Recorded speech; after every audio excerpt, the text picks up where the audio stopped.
What's up, you guys? What's up, my beauties, my friends? What's up, you guys? Come on in. I didn't really do an eye makeup look, and since I'm on here and we're chit-chatting, we can just kind of like put some eye makeup on and chit-chat. So come on in. Don't be shy. I don't know what was going on over there on TikTok, but they was doing me dirty over there. They wasn't even trying to share my fucking post with nobody. So I said, see ya.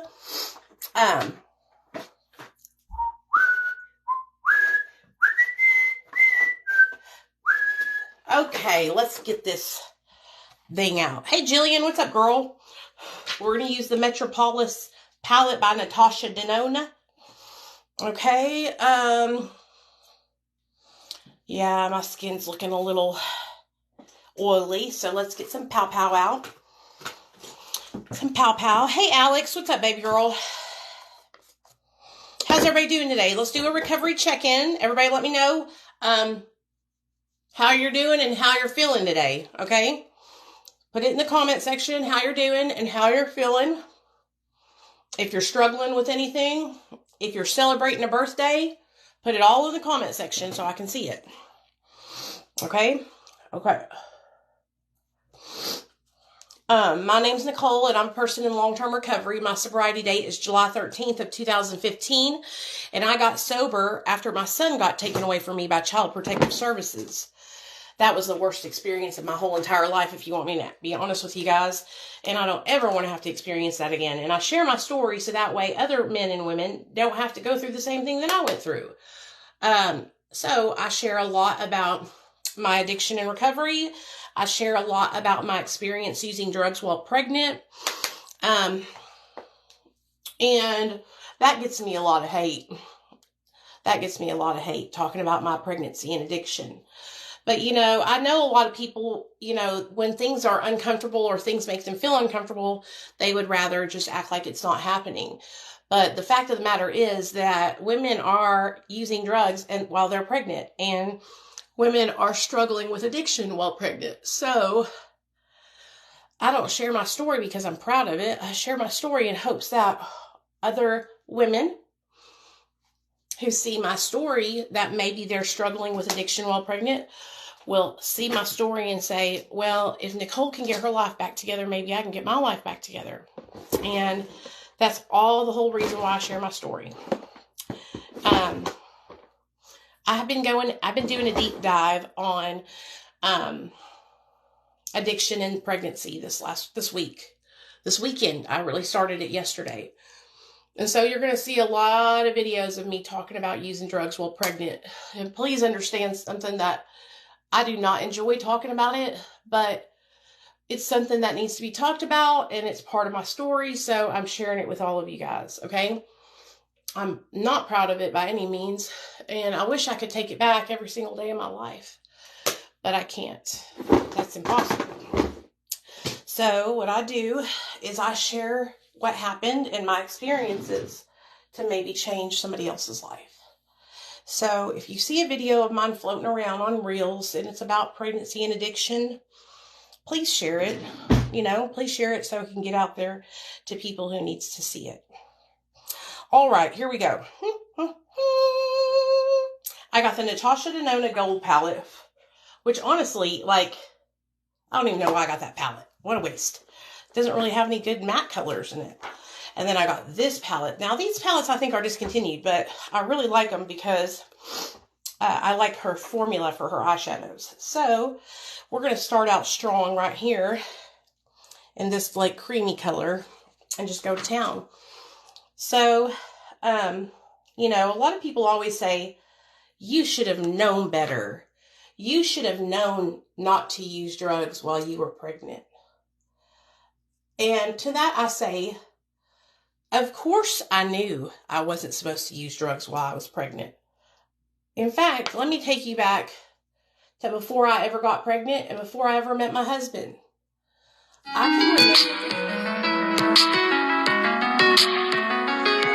Sorry about that, you guys. Sorry about that. So before I ever had his child or got pregnant or met my husband, I can remember sitting in the dope house, and there was a girl there that was getting high too, and she was pregnant. And I can remember thinking in my mind, I will never do that. How could she do that? Oh my God, like, that is so bad, right? And little did I know, we fast forward 10 years, and I would be sitting in her same position, But that's what I did. I thought in my mind silently, I will never do that. I'll never do that, Well, you don't ever really know what you'll do until you're being placed in that position. That's what I've learned about life. And so whenever I got pregnant, I didn't really plan it, obviously. So that's how it happens. People are, oh my God, you're a horrible person. You're a horrible mother. You should not have custody of any of your kids. They should have killed you, blah, blah, blah, blah, blah, right? It's like, do you think that addicts go out and plan pregnancies? Hell the fuck no, I didn't plan no motherfucking pregnancy. I was fucking high. It was unplanned. It happened. And I had never been pregnant ever, okay? I had been using drugs for years. I think I had one pregnancy when I was like 24, excuse me for saying ever. I had one pregnancy when I was 24, and I had an abortion. That was when I was with my really abusive ex-boyfriend, LD. And so I wasn't about to bring a child into the world with that fool, But when I found out that I was pregnant with Nathaniel, I automatically felt so much shame and so much guilt. And I remember sitting there with Neil's family, his mom and his dad and him, and like talking about it and thinking, okay, I can do this. I can stop using. And at the time I was using all drugs. Okay. I was using opiates. I was using benzos. I was using meth. I was using all those drugs. And I was able to stop using opiates and benzos, which I do not recommend you doing this, y'all, but this is what I did. So please don't do this. Okay. I stopped using opiates and benzos because I started using methamphetamine more. Hey, girl. And so I know that sounds horrible, but that's what happened. And I got rid of the opiates and the benzos. Well, then I was like, okay, I can put down methamphetamine, right? It's like easy peasy. It's not like it's fucking opiates or something. So I remember, quitting meth several times throughout my whole pregnancy. I would quit. I stayed sober, I think almost 30 days one time during my pregnancy, but then I would always relapse. And end up back where I started. And that feeling of defeat whenever you are trying to do the right thing and then you keep failing, it's the worst feeling in the whole wide world. And what makes it even harder is that you're a pregnant woman and you can't tell nobody that you're addicted, because the moment you open your mouth to your doctor, they're going to call CPS on you. They're mandated reporters, right? And so you're scared shitless. You're like, well, it's not like I can get help, right? And that's exactly what I believed. I know that they would have called CPS on me. And so I was trying to quit on my own without any support, without any, support as in from other people that were sober. Of course, I had support from my family, my mother and father-in-law and all them, but they weren't drug addicts, so they didn't understand, They didn't understand the struggles that I was going through. So I hid it, and I tried to get sober. And I remember they had told me that my son would be born the first week of July, and it was literally July 3rd morning, and I was high on methamphetamine in my bedroom. And that's when I went into labor and called my husband and told him that we were going to have a baby by July 4th. And we did. We had our son on July 4th. If there was a route that I could have went and been guaranteed that they wouldn't call CPS on me, I would have gotten help. And that's what I think that there should be for women that are struggling with substance use. I believe there should be a number that they can call, or a program that they can go into, that they are guaranteed not to be taken in by CPS, because, hey, Kimmy, that's the worst fucking place you could put a mother that is, pregnant with her baby, is CPS. They don't help nobody. They make it worse, And so if I could go back and do it all over again, would I have told somebody? No. Because I still believe that they would have called CPS on me. And I would have ended up having my son taken away from me when I gave birth to him. Okay? And so I didn't have him taken away from me at birth. I was able to leave and get the fuck up out of Dodge, So there's more women out there that are using substances and pregnant than you guys could ever believe. They just don't talk about it because of the shame. They don't say nothing about it because of how hateful and mean people are online. I mean, I remember when I first started talking about pregnancy and addiction, Lord help us all, I thought I was getting death threats. Okay? Death threats. People were telling me that I didn't deserve to have my son, and I'm almost 8 years sober now. And it's like, what? I'm sober now. Like, I'm not the person that I was back then. And even when I was using substances, I wasn't a bad person. I do understand that a lot of people, like, we hear these extreme cases where, like, a mother puts her child inside the oven and cooks the baby, right? Or the mom sells the baby to the boyfriend to do with what they want to do with it, right? There's hundreds and thousands, if not millions, of women right now that are using substances that are pregnant, and those things are not happening. They're good mothers. They are just addicted, and they need help. I feel like we hear the extreme cases, and they scare us, into thinking, honey, I would have never done that, something like that, Yes, I was out of my mind, but I wasn't out of my mind to where I didn't know that I was pregnant and that I was carrying a baby.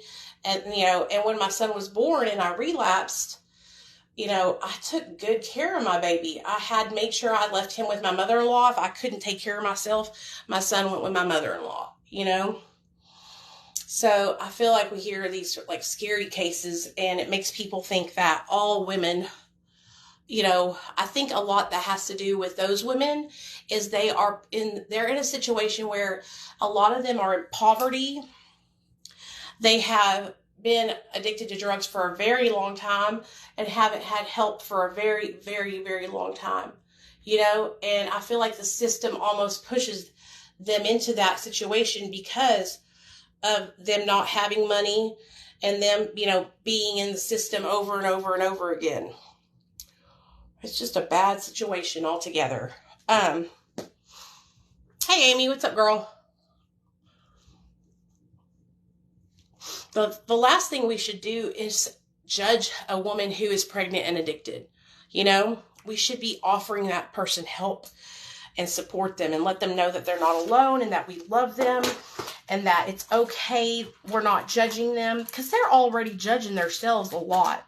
I don't think people realize how much a woman who struggles with drug addiction while pregnant, how much we hate ourselves, really hate ourselves. It is the worst feeling in the whole wide world. And it's intense. Okay, cool. We're going to use this.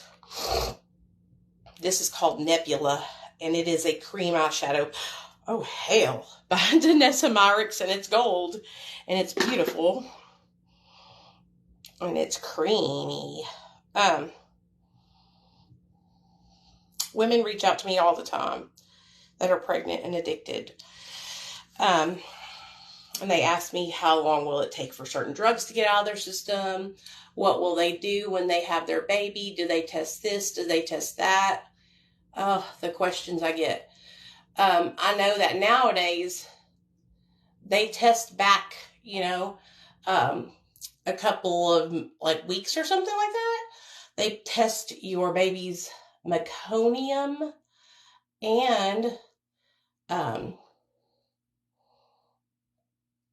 I believe that as long as you have your baby sober at that time, you might have like something that shows up from the past. But if you're sober at that time, you can fight, for your baby. I don't believe that they should just come in and take a woman's child from her, but I have seen them take children for less than that. I was actually watching this lady on TikTok, you guys, and her kid got taken away from her because she had a home birth. Okay, so they told her that her baby needed to come in and see the pediatrician. Well, she said, I already have an appointment with our pediatrician, okay? And so she was like, it'll get done. He'll see our doctor, right? Do you know that the police showed up at her door to take her kid away? Because she wasn't seeing their pediatrician?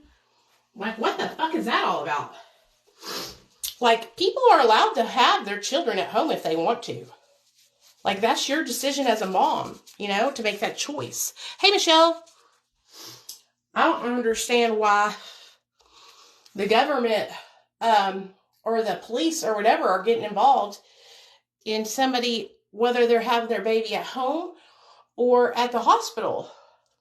I'll tell you what I think it's all about. I think it's because they want you to be having your baby at the hospital because they want to make that money and they want to have control,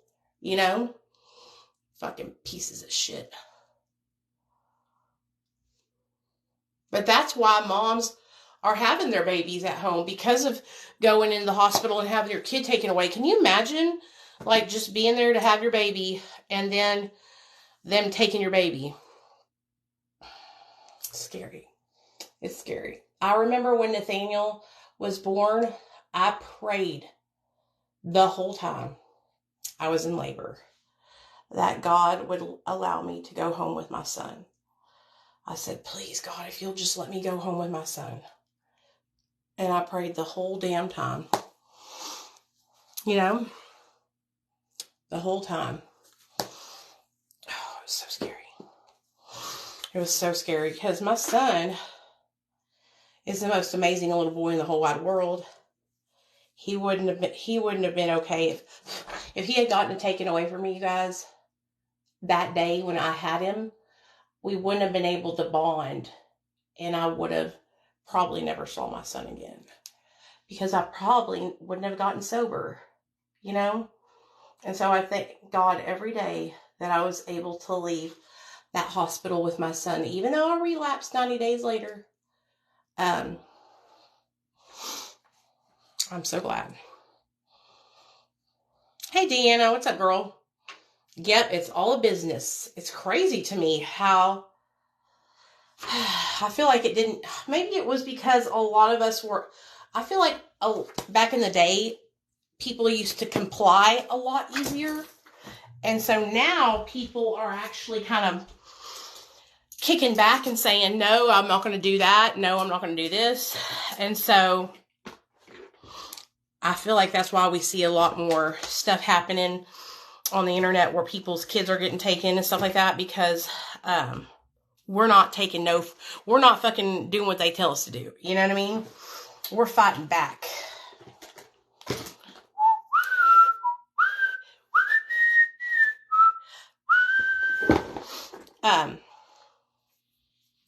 And that's what we got to do. Fight back, baby. Fight back. But yeah, I made mistakes. I used drugs while I was pregnant, and my son ended up getting taken away from me a year later. But I fought like hell to get him back. I sure did. Man, I fought like hell to get my son back, y'all. I tell him that every day. That's how you know. I said, your mama loves you. I love you, son. Okay? They took you. I could have said, oh, keep him. But I didn't. I fought for my baby. Yeah. The what? What's that?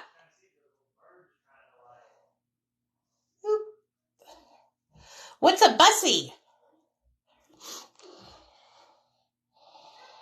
Oh, I got to tell you about another girl that I follow on TikTok, y'all. So her kids were wrongfully removed, okay? Wrongfully removed. She's been fighting. They were adopting her children out, okay? And now guess what? She had a meeting with Eternal Affairs. She's getting her babies back after like 2 or 3 years of them wrongfully taking her children and just holding them away from her and literally scheduling to adopt them out because this couple wanted them. And the couple that wanted her kid, it's a little girl. The dad is a police officer and the mom is like a foster care parent. Can you believe that shit? Like, they were smooth. Oh, I leaked. Smooth going to give that baby away. Give that little girl away to that family. And she started making TikToks and went viral. And she got, like, some attention to her TikTok. Not a lot of viral attention, but enough to where she was able to get people that were willing to help her. And her name's Brandy. I'll show y'all her TikTok in just a second. And now it's the Tennessee DCS too. Now she's gonna get her fucking kid back after all these years. And she's suing their asses. Which I'm like, damn straight, you better sue their asses. Do you know how many people that happens to, you guys? Because they don't know any better. They don't know how they don't know their poverty, and they don't know the law, and they can't get a lawyer, and they're poor, and that they get railroaded. Okay. Oh, I'm doing great. What about you? Okay, I just wanted to do that. Boop. Just for fun. While I sat here and talked to y'all.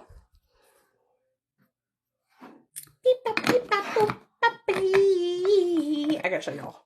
I want to show y'all her page, so y'all can go follow her because she's cool. When I first found her, I always share people's content that's like that. Did you get me something just in case? Oh crap! You better. After I told you no, it's okay. You can eat it. After I told you no, I was like. I just got like a cheeseburger because I needed to eat something. Okay.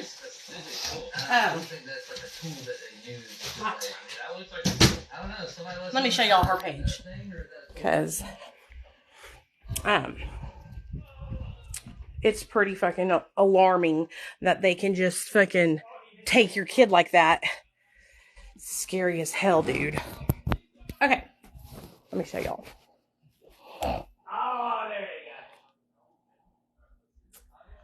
I've been watching TikToks all day and crying, y'all. Do y'all ever do that? Watch TikToks and cry?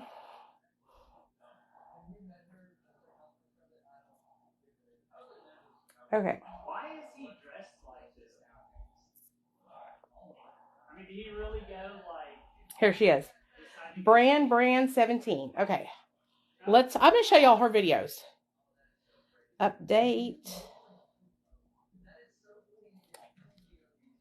Y'all have been waiting for, so buckle up, Buttercup. So, yesterday, we went to court, and, y'all, so you remember in the last video where the DCS attorney only filed a motion to compel. She didn't file the motion for Briella to be returned home, and she also did not have Marissa's attorney served or the GAL served. Key part in this story. Another key part is about when I said I was going to record the full hearing on TikTok Live. Key part. So the judge said he wasn't going to change anything. He wasn't doing nothing. He was leaving it as is because the attorney's motion was all over the place. She filed a motion to compel, but she was up there asking for Briella to be returned home. They asked the judge that day for my child to be returned home. Okay? Big part. DCS finally asked the judge and told the judge they were going to return my child home. They wanted to, blah, blah, blah, blah. But because she didn't file that in the original petition, like they told me they was going to when I helped them do their jobs for 4 hours in that office, instead she filed a motion to compel, and then she didn't even have the people served for the motion to compel. So then, He said he was leaving everything the same, that this was important. Then I find out that when they tried to terminate my visits, and then they just agreed to leave visits like they were, and us not getting no more visits, which we would have never signed off on, me nor my dad, I found out that was heard, it went before one judge, but then signed by a different judge that didn't hear it, didn't know the case, and he went ahead and signed it, but God knows I didn't agree to that. So, yeah, I'm going to try to do something about that too. So anyways, the update is she didn't come home. Did DCS finally get up there and tell them that? Yeah. And then they also said they brought it to the judge's attention that they do still have custody of said child, and that they were going to give her to me as maybe a placement, but her still be in foster care, since he wasn't going to agree to return her home that day. So then they, the judge, and then they were like, no, the petition says she can't have no more visitation. That's it, visitation. Nothing about placement, and no one signed off on leaving her there until the TPR hearing. So to sum it up, they screwed up again, big time. And I called Internal Affairs as soon as it happened, told him, had they been doing their jobs the whole time, it wouldn't have been prolonged for a year. So at this point, we're a year in since the foster parents filed on April 5th of 2022. Go to part 2, y'all. It gets better. Sorry, y'all. I've been trying to walk away from the kids while I finish this. So then this is part 2. So then I almost went to jail over my TikTok in the middle of this court hearing over trying to get Briella home. DCS asked for her to come home. Then they told the judge they didn't want to step on his toes. They would be placement, all this stuff. Well, I told, as y'all seen, that I was going to have the hearing on my TikTok live. But I did not do it. But I said that I was. So then I just had my phone out, like holding it right here, and the camera thing was open, but it was not recording or taking pictures. So then all of a sudden I see the officer talking to the court clerk, and they were pointing at us over there. And so then he walks over there and he's like, give me your phone. And I said, excuse me? He said, give me your phone. So I gave him my phone. When he took my phone, he snatched it and he hit the button and it started recording. There was an 8-second video of his face.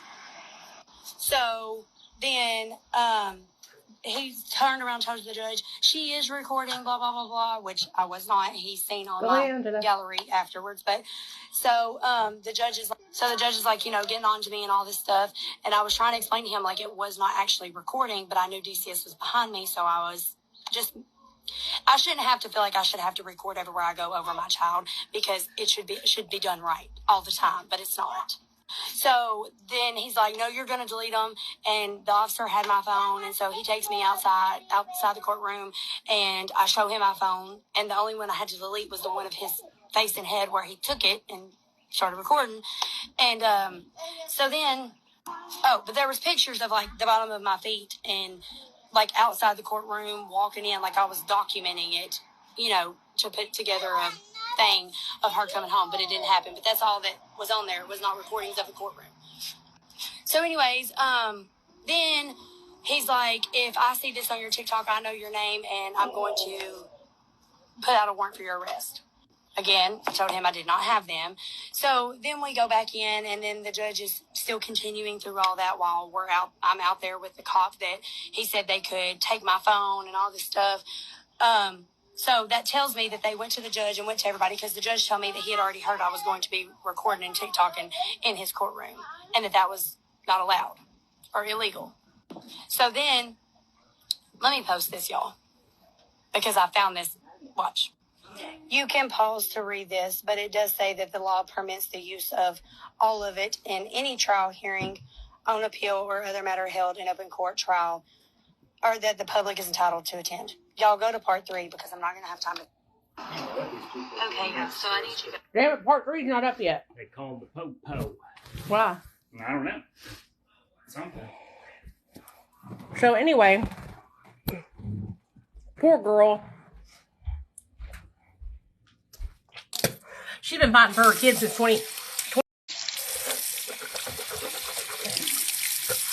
But she got the Bureau of Internal Affairs involved now, and this foster family was legit trying to adopt her kid. Like, she wasn't trying to fight for her kid.